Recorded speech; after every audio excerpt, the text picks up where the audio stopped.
नमस्कार, मैं हूं संजय शर्मा। आप देख रहे हैं 4 PM दिल्ली। गला सबका सूखता है, डर सबको लगता है। राशिद जहीर से पूछा मैंने कि आखिर इतना डर अमित शाह को क्यों लग गया। हाउस से गायब हो गए और अब तो मोहन भागवत भी डरने लगे। शानदार बातचीत है, जरूर सुनिएगा। राशिद जी, आपसे बातें करके मजा तो आता है मुझे, लेकिन पिछले दिनों जब बातचीत कर रहे हैं तो आपके शेर कम सुनाई पड़ रहे हैं। और मुझे आपसे बातचीत में जब तक आपके दो चार शेर ना हो ना, तब तक बातचीत अधूरी रहती है। तो भैया, आज की बातचीत में चूँकि इतने याद है ना, अगर मुझे इतने शेर याद हों तो मेरे जितने दर्शक हैं मेरे और दीवानगी उनकी बढ़ जाए। तो मुझे याद ही नहीं होती हैं। एक लाइन याद होती है, अगली लाइन गायब हो जाती है। एक्टिंग करता हूँ कुछ-कुछ मूवी में तो उसके डायलॉग याद करने में ही पसीने छूटते हैं। लेकिन मैंने कहानी पढ़ी थी राशिद, उसमें ये था कि एक राक्षस की जान तोते में थी। लोग बड़ा मारने की कोशिश करते थे, राक्षस मरता ही नहीं था। फिर किसी ने बताया कि भाई ये मरेगा ही नहीं क्योंकि इसकी जान तो तोते में है। तो फिर तोते पे हमला किया गया और राक्षस बिलबिला गया। अब मैं जो कहने जा रहा हूँ उसका इस कहानी से कोई मतलब नहीं है, खामखा भक्त लोग डंडा लेके मुझ पे सवार हो जाएं।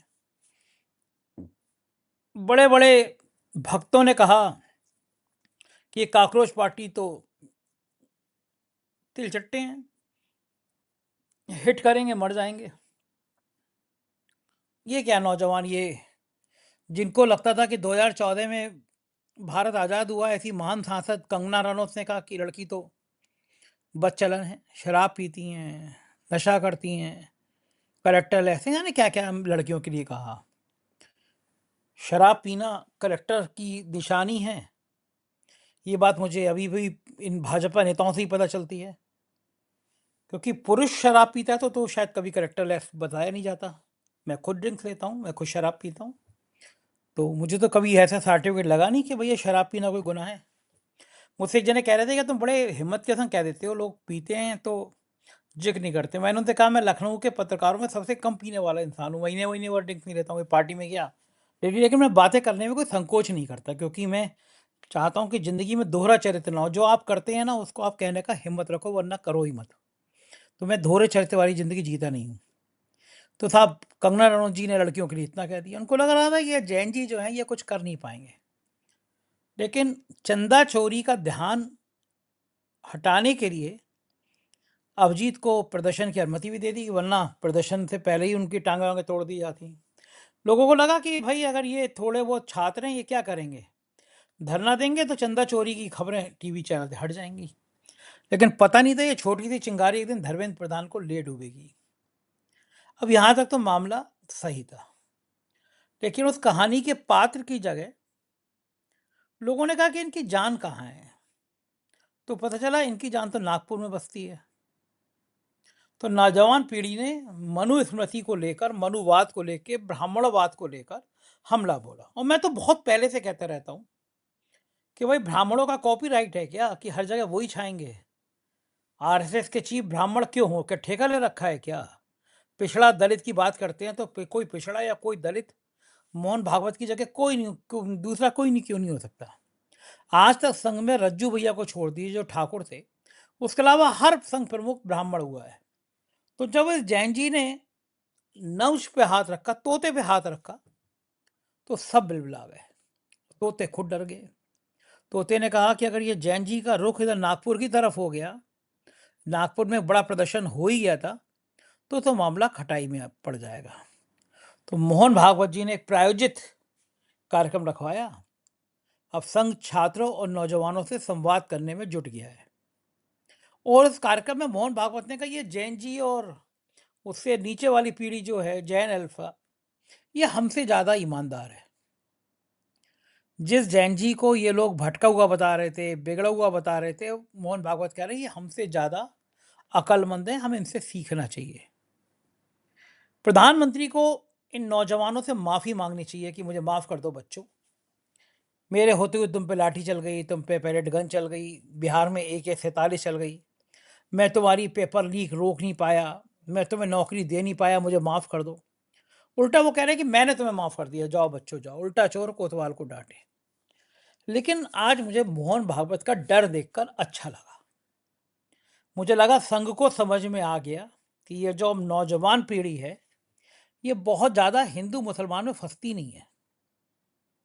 इसे तुमने यहाँ मंदिर बनवा दिया, वहाँ मंदिर बनवा दिया, यहाँ मस्जिद तोड़ दी, वहाँ भगवा फहरा दिया। अब ये नौजवान पीढ़ी मुझे ये सब करती हुई दिखाई नहीं दे रही है। मैं नौजवानों से बड़ा संवाद करता हूँ, बच्चों से बड़ा संवाद करता हूँ, मेरे अपने बच्चों को दोस्तों की तरह मानता हूँ, दोस्तों की तरह रहते भी हैं मेरे बच्चे मेरे साथ, और उनके दोस्त भी जितने हैं, वो भी सब मेरे संग दोस्तों की तरह रहते हैं, चाहे बेटी के दोस्त हों, बेटी की सहेलियाँ हों या बेटे के दोस्त, सब मुझे दोस्तों की तरह व्यवहार करते हैं, तो मैं उनसे बात करता रहता हूँ। 99.9% लोग, बच्चे, नौजवान पीढ़ी इन सब चीज़ों से नफरत करती है, जो आप मंदिर, मस्जिद, हिंदुस्तान, पाकिस्तान, मुसलमान इन पे बहस करते हैं। जरा राशिद, तसल्ली से बताओ सोच के, मोहन भागवत का ये जो प्यार उमड़ा है नौजवानों पे, क्या ये डर है? ये क्या एक संकेत इस बात का है कि बात धर्मेंद्र प्रधान पे नहीं रुकेगी, बात अब अमित शाह के इस्तीफे पर ही रुकेगी? और अगर अमित शाह का इस्तीफे की बात हुई तो फिर क्या सरकार बच पाएगी? मोहन भागवत आखिर डरे इतना तो क्यों डरे, क्या लगता है? संजय सर, बिल्कुल आपने नफ्स पर हाथ रख दिया और आपने इनके डर को पहचान लिया। तो वो डर क्यों है, क्या है और क्या हो सकता है, हम कुछ डॉट्स मिलाने की कोशिश करेंगे। लेकिन चूंकि आपने एक शेर की बात कह दी थी, तो बहुत एग्जैक्ट तो सिचुएशन पे साबित नहीं होगा, लेकिन वो तोते की जान और ये जो कही आपने, उससे मुझे मैं एकदम सोचने लगा। मैं एकदम, शायरी ऐसी होती है, जब मौका होता है तो अपने आप निकल जाता है, लेकिन जब आपका हुक्म होता है तो पूरा का पूरा शरीर के हर ऑर्गन लर्जे में आ जाते हैं। फिर मैं सोचता हूँ सर का हुक्म है। तो एक शायर है पाकिस्तान का, उसने कहा सर कि इश्क का दस्तूर अजीब है मोहसिन, ये इश्क का दस्तूर अजीब है मोहसिन, जो इसको जान लेता है ये उसकी जान लेता है। क्या बात है, क्या बात है भाई, क्या बात है। तो अब एक्चुअली बात ये है कि तोते की जान, जो आप कह रहे तोते में, हुआ ये है कि Modi and Amit Shah and company, ये तो सर अपने पॉलिटिकल सर्वाइवल के लिए परेशान हैं, लेकिन मोहन भागवत और आरएसएस, वो किसी और चीज में उनकी जान है। वो जान क्या है? वो जान ये है कि इन लोगों ने 100 वर्षों की मेहनत के बाद इस काम को किया था, जो गुजरात की मुंजलपुर सीट और बांकीपुर की सीट, उन दोनों के रिजल्ट ने, हालांकि एक में भाजपा जीती है, एक में भाजपा हारी है, लेकिन दोनों में सेम बात यह है कि जिस वर्ग को इन्होंने धार्मिक पशु बनाने की कोशिश की थी, आरोप के मुताबिक, मैं नहीं कह रहा हूं, बहुत सारे बुद्धिजीवी कहते हैं, जिस जिस पूरी पट्टी को इन्होंने गोबर पट्टी बनाने की कोशिश की थी, according to MP of the south region, मेरी मेरी बात नहीं है ये, वो पूरी की पूरी पट्टी अचानक हुआ यूं कि अभिजीत द्वीप के दलित और नारेबाजी कर रहा है पंडित। अब तो तुकबंदी भी लगने लगी है, मुझसे माफी चाहूंगा आपके कहते के साथ, ही शायरी की जो बात आपने कही, तो मेरे मुंह से निकला कि अभिजीत दीप के तो कर रहा था उसका संचारण, और नारे वहां पंडित और ठाकुर और बनिए लगा रहे थे। बस ये वाला सिनेरियो ही समझ में नहीं आता, they can't digest this type of the feelings. बस उनके समझ में यही बात नहीं आई कि ये क्या हो गया। हम 80-20, 85-15 पे करे हुए थे, ये 85 में ही टुकड़े हो रहे हैं। आपने कहा कि कोई बनाया नहीं उन्होंने अपना कार्य, सरकार ने वहां कोई अपना हेड बनाया नहीं। इन्होंने क्या नहीं बनाया जनाबे मन, मंदिर में भी कोई नहीं बन पाया। और मनुस्मृति के तो मैं हमेशा पढ़ता ही रहता हूँ, जिसको ये अपना संविधान समझते हैं। तो ये बोले कि यार ये मोदी के यार जो है अमित शाह जी के चक्कर में ये तो हमारी पूरी हंडिया ही बिखेरे दे रहे हैं। 100 बरस से मेहनत की हमने, तो मोहन भागवत के सामने पॉलिटिकल सर्वाइवल नहीं है अभी। ये 2-4 सीटों का ऊपर नीचे, धर्मेंद्र प्रधान ऊपर नीचे ना। वजह यह है सर कि उनकी पूरी की पूरी जो मेहनत 100 बरस की थी वर्गीकरण करने की, वो खत्म हो गई।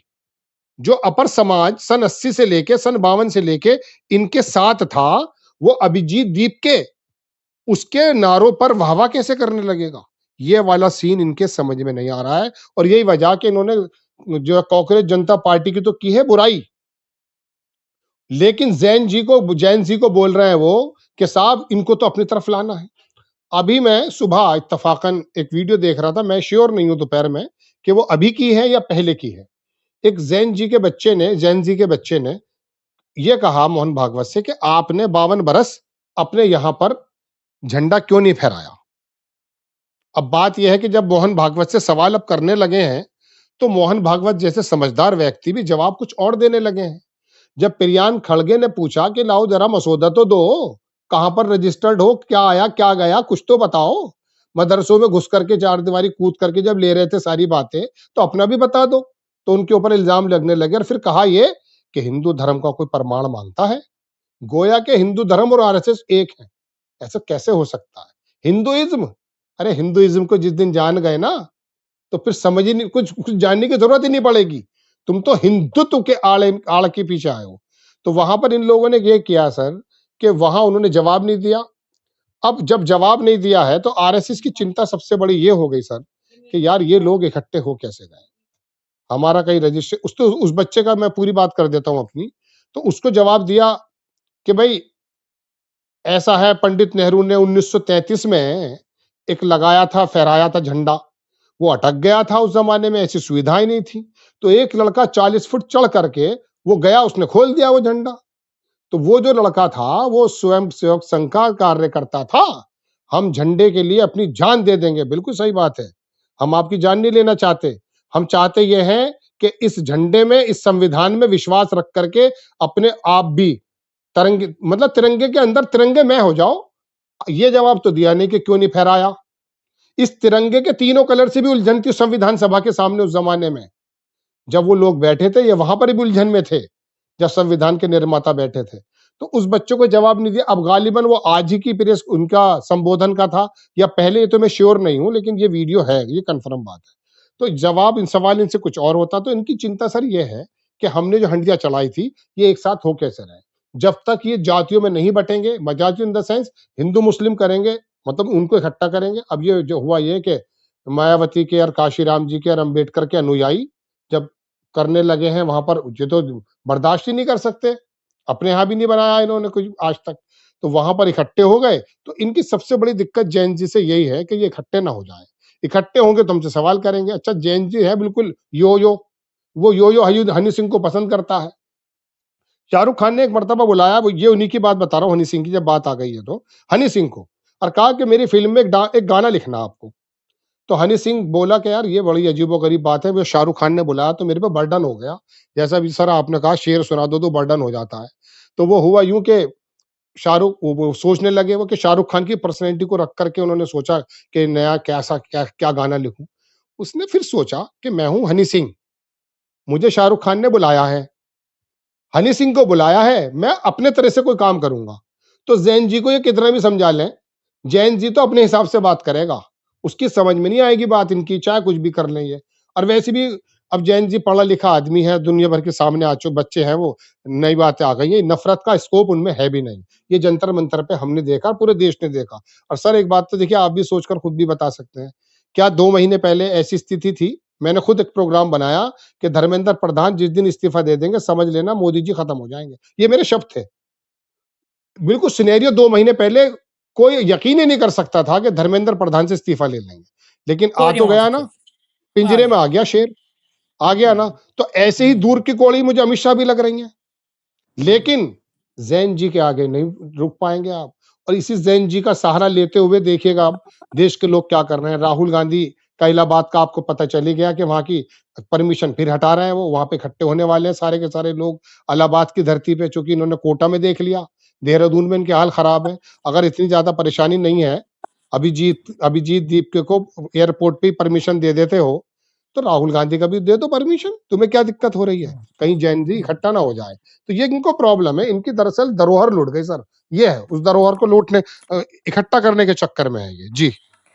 तो दूसरी सबसे बड़ी समस्या तो इस बार अमित शाह को लेकर हो गई है।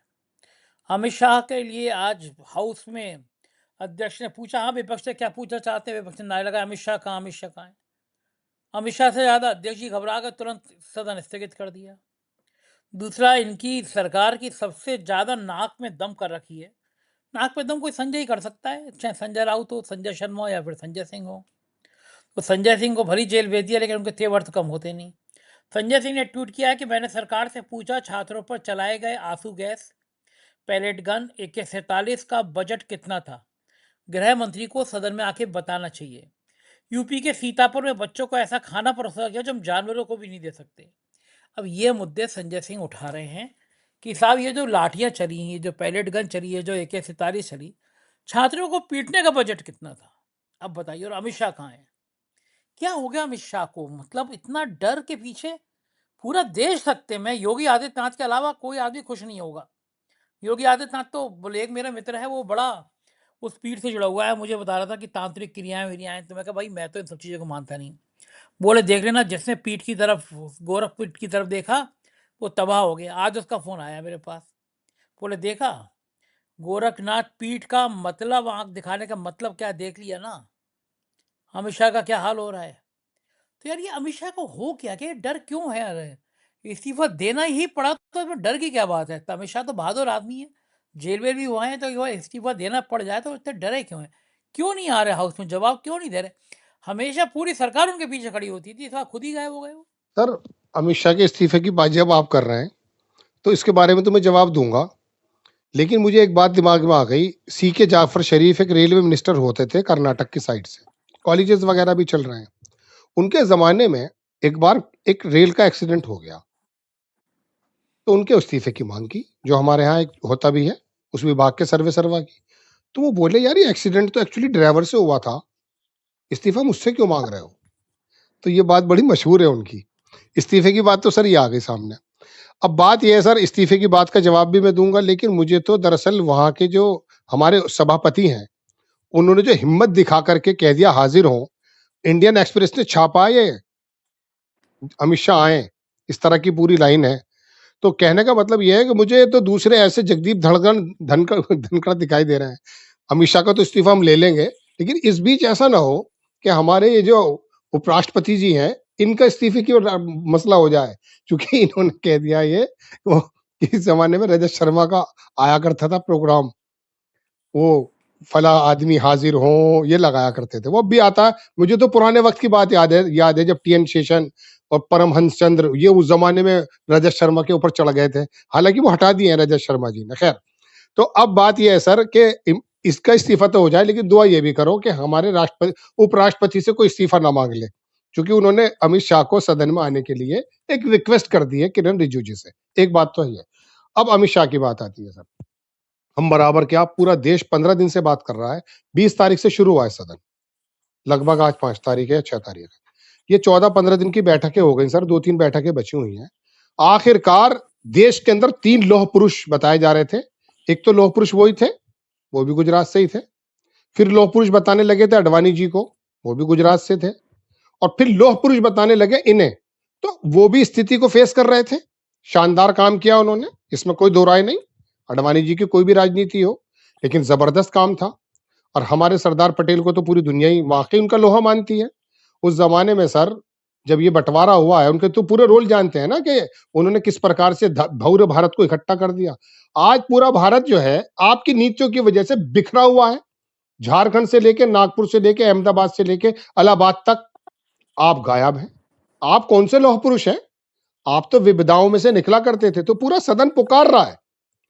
अब हद ये कि हमारे उपराष्ट्रपति जी भी कह रहे हैं कि रिक्वेस्ट कर रहे हैं कि उनको बुला लाओ भाई, समय कम बचा है, लेकिन वो अपने काम में लगे हुए हैं। मैंने आपसे कहा था कि वो पॉलिटिकल सर्वाइवल में है। अभी रिजिजू साहब ने राहुल गांधी जी से मुलाकात की है, ये शायद परसों की है मेरे ख्याल से, मैं श्योर नहीं, कल सुबह या परसों।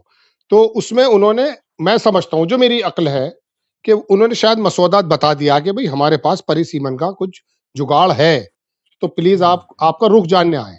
तो मुझे लगता ही है सर कि अब ये बस सिर्फ परिसीमन के समय ही, या वो FCRA का एक बिल लेकर आने वाले हैं, फॉरेन का जो कंट्रीब्यूशन होता है उसका, उस समय शायद वो आए। लेकिन वो सवालों से अभी तक भाग रहे हैं। देश ने पहली बार देखा कि कितना मजबूत नेता, जिसकी एक आंख इधर करी तो चीफ मिनिस्टर इधर हो गया, एक आंख इधर करी तो चीफ मिनिस्टर इधर हो गया। ऐसा मजबूत नेता जो लगने लगा था, और अधिकारियों के अंदर भी रीढ़ की हड्डी में सिहरन दौड़ने लगी थी, वो विपक्ष के लोगों के सवालों से जो है इस टाइम बहुत ज्यादा परेशान है। राहुल गांधी की परमिशन देने में परेशान है। इकट्ठा 4 लोग हो जाए तो अमित शाह जी परेशान है। इतना ज्यादा बेबस देश के गृह मंत्री को, खास करके अमित शाह जी को, हमने तो देखा नहीं। लेकिन अब ये धीरे धीरे स्लोइंग डेथ है। मेडिकल टर्म में एक शब्द इस्तेमाल होता है, स्लोइंग डेथ। कुछ बीमारियां होती हैं, ये जेनजी वाली बीमारी जो स्लोइंग डेथ की तरह चल रही है। मैं नहीं कह रहा हूं कि किसी पॉलिटिकल की, लेकिन सोशल डेथ और पॉलिटिकल डेथ ये हो रही है। धर्मेंद्र प्रधान को भी यही था, क्योंकि धर्मेंद्र प्रधान और अब जो फिलहाल मौजूदा है, सर एक छोटी सी बात और करूंगा, हालांकि इस चीज से इसका ताल्लुक नहीं है, ये शिक्षा मंत्रालय पे आरएसएस बहुत जबरदस्त तरीके से वर्चस्व रखता है शुरुआत से ही, क्योंकि इनको मालूम है कि नई नस्ल की फसल किस तरह से उगानी है। तो सेना के स्कूल भी इनके अंडर में है, मैं उसके बारे में कुछ कहूंगा नहीं। तो इनका शिक्षा मंत्री इनका जरूर होना चाहिए। ये किसी जमाने में केरल में जब मुस्लिम लीग की सरकार हुआ करती थी गठबंधन में, तो उनका एक लॉ बना हुआ था कि 5 मिनिस्टर हमारे होंगे, उसमें से एक वो एजुकेशन मिनिस्टर अपने साथ रखते थे। आरएसएस शुरू से ही स्कूलों की वजह से, तो धर्मेंद्र प्रधान का इस्तीफा भी इतना ही ज्यादा टिपिकल था, क्योंकि वो आरएसएस ही, क्योंकि ये स्कूलों को नहीं छेड़ना चाहते, पाठ्यक्रम चेंज हो गए, सारे जितने भी हमारे फ्रीडम फाइटर्स थे उनके रोल चेंज हो रहे हैं। अब सावरकर को पढ़ाया जाएगा, हो सकता है कल को गॉडसे को भी पढ़ाया जाए, क्योंकि सावरकर को ये वहां तो लेकर आ गए थे, जहां हमारे संसद के प्रांगण में गांधी जी हैं, उसके ठीक सामने ही तो सावरकर बैठे हैं, जो चिढ़ा रहे होंगे उन्हें बैठे हुए। तो ये दरअसल बहुत टिपिकल तो लगता है, मैं बार बार कह रहा हूं, लेकिन टिपिकल 2 महीने पहले धर्मेंद्र प्रधान भी लगता था।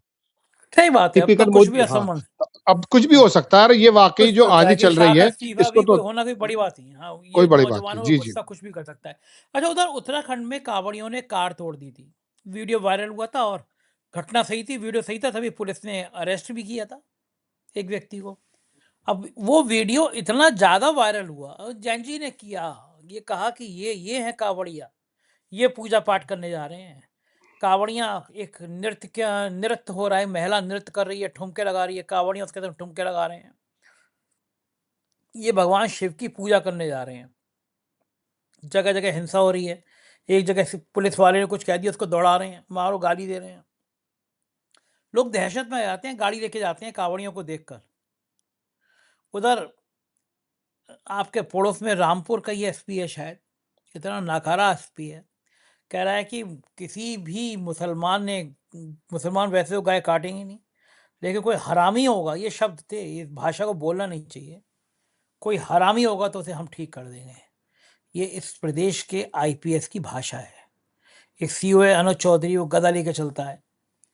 मैं ये बार बार ये कहता हूँ कि सुप्रीम कोर्ट के जज ऐसे होने घर पे जाते होंगे, खाना खाते होंगे, चाय पीते होंगे, कॉफ़ी पीते होंगे, थोड़ी देर टीवी भी देखते होंगे, थोड़ी देर सोशल मीडिया भी देखते होंगे, तो उन्हें ये दिख रहा होगा कि एक आईपीएस हरामी कह रहा है, ये गाली में देना नहीं चाहिए, लेकिन एक आईपीएस दे रहा है, तो मैं इसलिए इस गाली को रिपीट कर रहा हूँ कि देश के जनमानस को समझ में आ जाए कि इस हद तक ये लोग देश को ले गए हैं कि जहाँ के आईपीएस ऐसी भाषा बोल रहा है, गुंडो, सड़क छाप गुंडों वाली भाषा।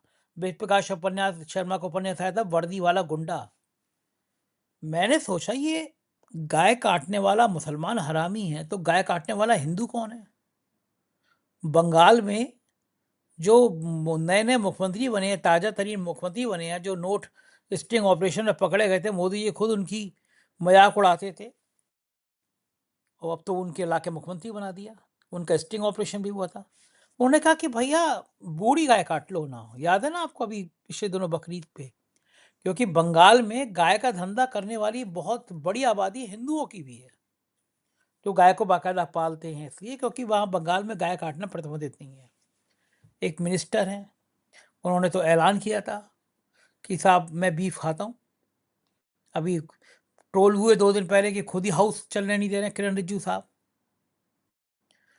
अरुणाचल में बाकी पूर्वोत्तर राज्यों में गाय खाई जाती है, तो वहाँ यमी और यहाँ मम्मी। यहाँ पे आईपीएस कह रहा है हरामी जैसे शब्द इस्तेमाल कर रहा है। भाई मोदी जी, बिल क्यों नहीं ले आते कि गाय को काटना इस देश में अपराध है, फांसी की सजा हो जाएगी? एक बिल ले आओ ना, अगर गाय के प्रति इतना प्रेम है, बिल ले आओ। उत्तर प्रदेश के मुख्यमंत्री को कहना चाहिए कि जिस जिले में जिस सड़क पे गाय दिखाई दी, वहाँ के डीएम सस्पेंड हो जाएंगे। गाय अपने डीएम साहब अपने घर पे रखो, बहुत बड़ा घर है, वरना गाय के लिए चारा के बजट बढ़ा दो। अरे भैया चंदा में चोरी कर रहे हो, एक्सप्रेस वे बनाने में धांधली कर रहे हो, तो इसमें भी कर दो।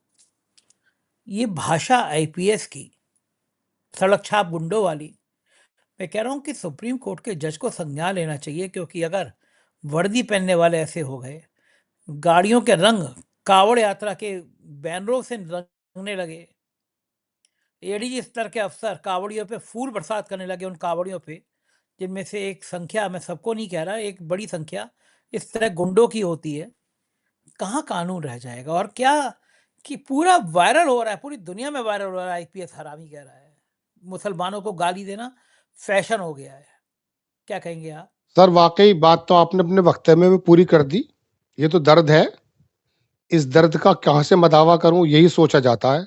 लेकिन वाकई जब देश का कोई बंदा परेशान होता है तो उसकी नजर हाई कोर्ट सुप्रीम कोर्ट पे जाती है, क्योंकि इसमें कोई दो राय नहीं है कि आज भी आपको, हमको और कमजोर तबके को किसी भी संस्थान से, किसी भी जगह से जुड़ा हो, जब उसे कुछ वाकई न्याय के और इंसाफ की उम्मीद होती है तो नजर भर के वो देखता तो है, और वहां से कुछ फैसले ऐसे आते भी हैं सर, इस बात को सभी मानेंगे, कि जो वाकई हमारा कभी कभी सीना चौड़ा कर देते हैं। लेकिन उस पर्याप्त मात्रा में हम थोड़ा थोड़ा प्यासे रह जाते हैं जितनी हमें प्यास है, इसमें तो कोई दो राय नहीं है। अब जही रही बात सर प्रशासन की, तो इनकी स्थिति यह है कि 5 मिनट की नमाज इनको सड़क बाधित करती हुई दिखती है, और यहाँ करोड़ों अरबों खरबों रुपए का कारोबार बाधित है। स्कूल, संस्थान, दुकानें सब बंद हैं, है ना। लोग जो हर रोज रोजी रोटी करते हैं रोजाना की, इन पे कोई फर्क नहीं पड़ता है। रोड सारे बंद हैं और इनके होश बिगड़े हुए हैं। और अब अधिकारियों की बात तो यह है कि हम सुनते हैं, मेरे पास कोई प्रमाण तो है नहीं, ये जितनी भी नियुक्तियां हो रही हैं ये कौन कौन सी शाखाओं से होती हैं, कौन कौन से आश्रमों से होती हैं। हमारे पास शुभ होती है, हम सुनते हैं बस कि जी ऐसा होता है। कहते तो ये है कि नहीं, हम, हमारा कोई मतलब नहीं है, हम तो बड़ा सांस्कृतिक कार्यक्रम करते हैं, हमारा तो कुछ है नहीं। लेकिन हर चीज में पेवस्त है ये, हर चीज में पेवस्त है, और यही वजह है कि इन लोगों ने समझ लिया है। लेकिन एक वर्ग जिसकी बात आप कर रहे हैं, मैं उस वक्त मैंने खबर भी बनाई, बल्कि 4 PM में चलाई थी, वहां वो लेडी थी एक्चुअली कल कोलकाता में।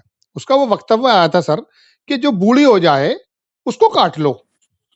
अरे यार, जब तुम माँ बताते हो, माता बताते हो, तो बूढ़ी पर तो और भी ज्यादा वो होती है, मतलब और भी दया होनी चाहिए। ध्यान ध्यान हाँ। आप, हाँ, कुछ इस तरह की बात है।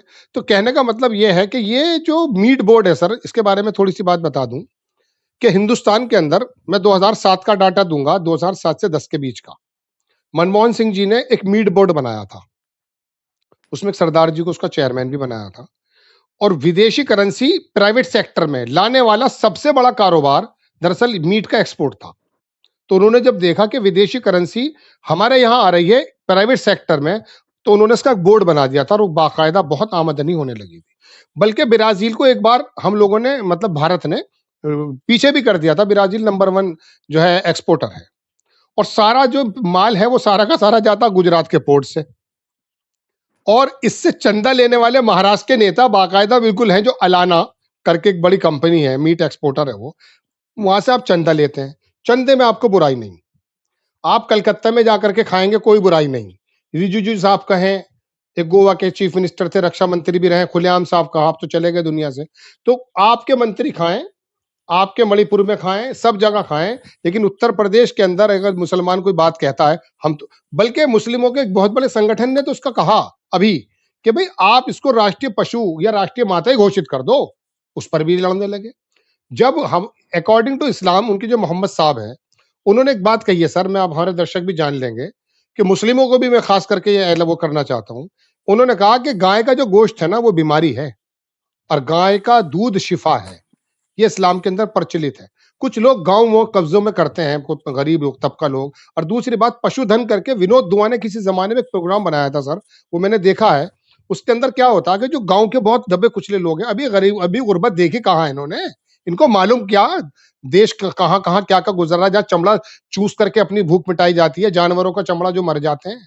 तो वहां पशुधन एक ऐसा होता है कि जो गरीब गुरबा लोग होते हैं, किसान, उसमें वो छोटा सा बछड़ा होता है, बैल होता है, उसको बड़ा बड़ा पाल पोस के बड़ा कर लेते हैं। वो बिक जाता है 15-17 हजार का, 20 हजार का बिक जाता था। उसमें कभी छत छत गिर गई, वो लगवा दी, बच्चे की फीस जमा करा दी, बेटी की जो है सगाई में पैसे खर्च कर दिए। उसको पशुधन कहते थे। विनोद दुआ का प्रोग्राम है वो, बहुत शानदार। तो कहने का मतलब यह है कि आपने, उसी बंगाल के अंदर वो लोग सड़क पर आ गए, चूंकि बहुत बड़ा विक्रेता उसी वर्ग से है, हिंदू वर्ग से। तो आपको दरअसल तमीज तो है नहीं कि हमारा विदेशी करेंसी आ कहां से रही है, कौन सा कारोबार ऐसा, वरना आप गुजरात के पोर्ट बंद कर दो ना, जब माता दिखती है। लेकिन यहां प्रशासन और दूसरी बात यह है कि आप देखिए उत्तर प्रदेश के हाल क्या कर दिए हैं। मैं जिस पट्टी पर रहता हूं, पश्चिमी उत्तर प्रदेश की पट्टी, वहां बहुत सारे सिलेटर हाउस थे। हालांकि टॉपिक हमारा नहीं है ये, लेकिन मैं बता रहा हूं फिर भी कि बहुत जबरदस्त तरीके की इनकम हुआ करती थी। उसको ये मालूम ही नहीं है। मैंने कहा ना कि ये तो भस्मासुर हो चुके हैं ये तो। और दूसरी बात, आखिरी बात अच्छा, जो मुझे इंपॉर्टेंट अच्छा। थी सर, एक लाइन और कहूंगा प्लीज। ये बड़ा इंपॉर्टेंट बात थी और मेरे जहन पे अपने आप ही आ रही कई दिनों से। ये फूल फेंक कर ये सोच रहे थे कि कांवड़ के लोग हमें ये समझेंगे कि हम जो है भाई वोट मिलेगी, हम ये हमारी सरकार है।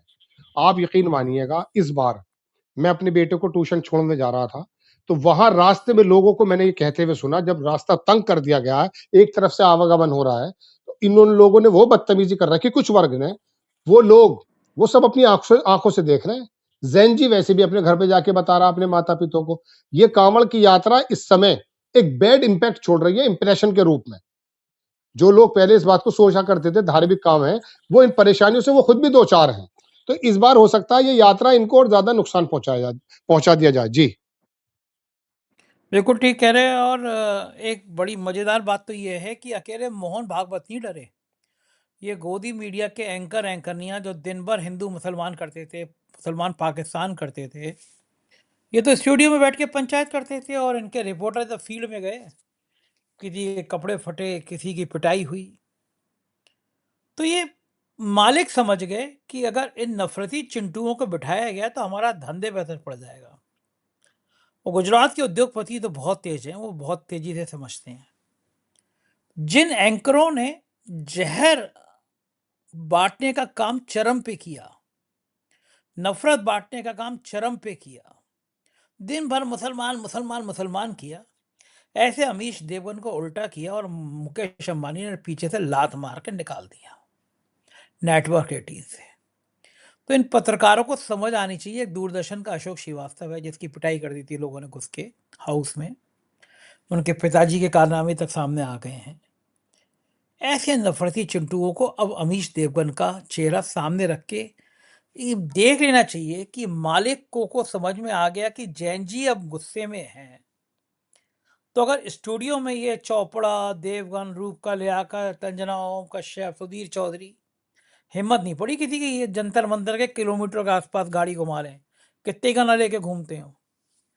अमीश देवगन की अंबानी ने जिस तरह से विदाई करी, पिटाई मतलब बाहर निकाल दिया, उससे क्या गोदी मीडिया के लिए सबक है कि आने वाले दिनों में अगर नफरत फैलाई तो ऐसी लात मार के निकाल दिया जाओगे चैनल से। बिल्कुल सही बात है सर। उन लोगों को मालूम है कि एक्चुअली चैनल की जो थोड़ी बहुत लोकप्रियता थी या लोग देख लिया करते थे, शाम के समय टीवी चलाने की एक आदत होती है, ऐसी अखबार पढ़ने की भी आदत होती है बहुत से लोगों की। मैं माफी चाहूंगा, वो शब्दों को तो इस्तेमाल नहीं करूंगा, लेकिन बहुत सारे लोग हमें ऐसे मिले हैं जो शौचालय नहीं जा सकते थे अगर अखबार नहीं आया, तो उनकी एक आदत बन गई थी। तो टीवी की भी एक आदत बन गई थी, ऐसा खुश होकर नहीं देखते थे।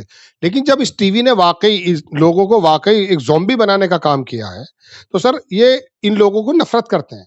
वरना रवीश कुमार कोई खाला का लड़का थोड़ी था। जब ओखला पहुंचा है तो वहां जाकर के कमाल कर दिया सर। वो सीन तो देखिए सर, आपके साथ भी हुए हैं, कभी कभी सर हमारे साथ भी हो जाते हैं। आप यकीन मानिएगा, 4 PM की आईडी लेके मैं एक जगह चला गया, अखिलेश यादव जी के विधायक हैं, वो बेचारे उस पे बैठे थे अनशन पर, तो मैं दूर से, तो वो देख रहे, तो मुझे लोगों ने अपने आप आगे कर दिया मेरी आईडी देख करके, क्योंकि वो भूखे लेटे हुए थे और विधायक जी भी है मौजूद। तो वो देख रहे हैं, उन्होंने इशारा करा कि यार वो 4 PM की आईडी लेके खड़ा है, सांवला सा आदमी से बुला लो अंदर। तो वो जितने बड़े बड़े बैठे थे वो बागड़ बिल्ले, उन्हें हटा के, तो सर ये इज्जतें जो मिलती है ना, कुछ करके दिखाओगे जमीन पे तब मिलेगी। वरना ईमानदारी की बात ये जो आप बात कर रहे हैं, ये अमन चोपड़ा को मैंने एक बार मैसेज किया एक पोस्ट पे। मैंने ये कहा, मैं कहा मेरी बात मत सुन, मेरा नाम तो राशिद जहीर है, तुझे हो सकता है लगे कि मैं तुझे कुछ कहूंगा। तेरे नीचे जो ये 1100 पोस्ट आ चुकी हैं कमेंट्स, इस पे अगर 99.99% तेरे खिलाफ लोग तुझे, मैं इस्तेमाल नहीं कर रहा हूं शब्द PIG, इसको मुंह पे थूकने की बात कर रहा है, कोई कुछ कर रहा है, अगर ये तेरे लोग ही हैं, तेरे फॉलोवर्स हैं, ये तुझे इतनी गालियां बक रहे हैं, इनकी तो सुन ले। सर एक शेर याद आ गया, अगर आप कहो तो मैं सुना दूं आखिर में। सुन ले के ऊपर याद आ गया सर। तो वो ये शेर था सर कि अपने दिल में डूबकर पाजा सुरागे जिंदगी, अपने दिल में डूबकर पाजा सुरागे जिंदगी, तू मेरा न बन सका न बन, अपना तो बन, तो अरे क्या अपने बन बात है जाओ भाई, कम क्या से कम। बात सर कि फिर अपने दोबारा ही सुन लो बनेंगे शेर, और मुझे ये सुनाने अपने। में मजा आ रहा है। वो कह रहा है शायर कि अपने दिल में डूबकर पाजा सुरागे जिंदगी, जिंदगी का सुराग जान ले, अपने दिल में डूबकर पाजा सुरागे जिंदगी, तू मेरा ना बन सका न बन, अपना तो बन। तो अमन चोपड़ा अपना तो बन, क्या बात है, कम से कम ये तो बच्चे तो खुश हो क्या जाए। बात, जी क्या सर। बात है। बहुत बहुत शुक्रिया, मजा आया था आपसे बात करके। ये थे राशिद जहीर जी, और आप मानेंगे कि इस देश के हालात ऐसे ही हैं कि अब ये देश एक नई राह पर चल पड़ा है, और नौजवानों ने वो राह दिखा दी, नौजवानों ने दिखा दी है, झुकती है दुनिया, झुकाने वाला चाहिए। जगह जगह स्कूल कॉलेजों में आ रहा है, छोटे छोटे बच्चे प्रदर्शन करने लगे हैं। अब प्रदर्शन तो इस बात पे भी होंगे कि भारतीय जनता पार्टी के नेता की बदनाम कंपनियों को एक्सप्रेसवे के ठेके कैसे मिल जाते हैं, और एक महीने में एक्सप्रेसवे टूट कैसे जाते हैं। कानपुर का टूटे हुए एक्सप्रेसवे पे पंखे से सुखाया जा रहा है। दुनिया भर में इससे ज़्यादा बदनामी हो नहीं सकती। मैं सही कह रहा हूँ या गलत, कमेंट करके जरूर बताइएगा। शुक्रिया, थैंक यू।